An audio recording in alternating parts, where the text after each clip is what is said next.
Welcome, you're watching Kaleidoscope Srilanka Live News Capsule. Sri Lanka boasts a literacy rate of 92%, but a recent survey reveals that our financial literacy rate is 58%, a little low compared to an average of 65% in developed countries. Leaving the survey aside, however, are Sri Lankans financially literate? I checked in with Director of Empower Capital, Kosala Liyanagedara, to check if Sri Lankans are able to count their money. The central bank did a survey and found that 58% of Sri Lanka's adult population is financially literate. Now, leaving the merits of the survey aside, what exactly is financial literacy? If I tell you what financial literacy in one line is that it's the ability of someone to use financial knowledge for their own benefit.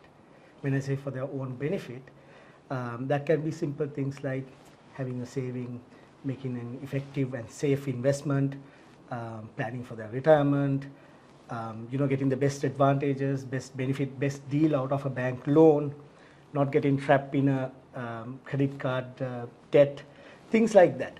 But to do this, you need to have knowledge on simple things like inflation, interest rates, income tax, financial planning, budgeting, cash flow planning, things like this. So this survey was done to evaluate how well Sri Lankans understand these concepts. How financially literate are Sri Lankans? Can we make informed decisions? So if I give you a straight answer, I don't think we are well literate, especially compared to a country like Singapore.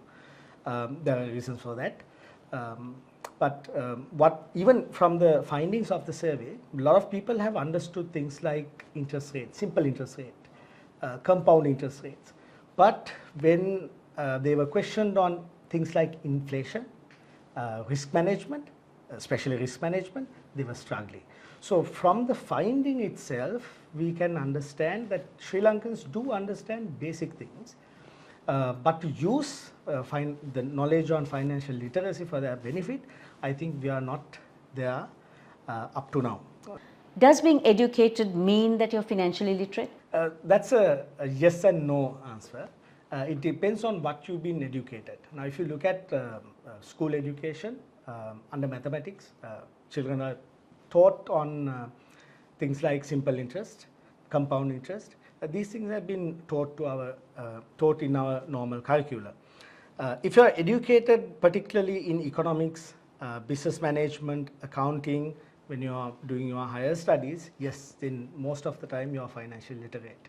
But what I have seen in universities and in most, at least at bachelor level programs, graduate level programs, most programs does cover basic accounting, economics, and some knowledge on planning. So it's a yes and no. It depends on up to what level and in which areas you've been educated.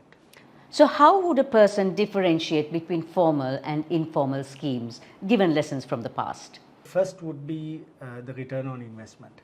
The moment if you hear a return on investment which is too good to be true, that gives an indication that it is an informal scheme, and that can lead to very unfavorable results. I'll tell you, now in a formal scheme, always the return on investment is positively correlated to the risk of the investment. If you take a savings account or a fixed deposit, the rate that you get is less compared to the rate that you can get from a stock market investment. But we do know the stock market investment has a higher risk. But when it comes to informal schemes, they do not mention you about the risk attached to it. They only mention a very high return. Apart from that, another indication would be a regulatory body. So if there isn't a regulatory body, then there is a possibility that this scheme can be an informal scheme. But I would want to reiterate possibility. It's not always the case. Most of the time it can be the case.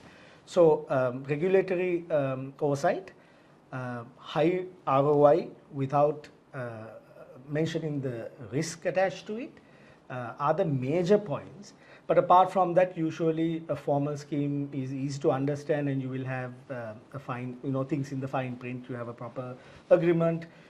You will usually have physical availability of people who are promoting that scheme, institutions, whereas informal schemes usually lack all those physical availability. Kaleidoscope is on YouTube, Facebook, Instagram, and LinkedIn. So remember, subscribe, like, and follow us for more.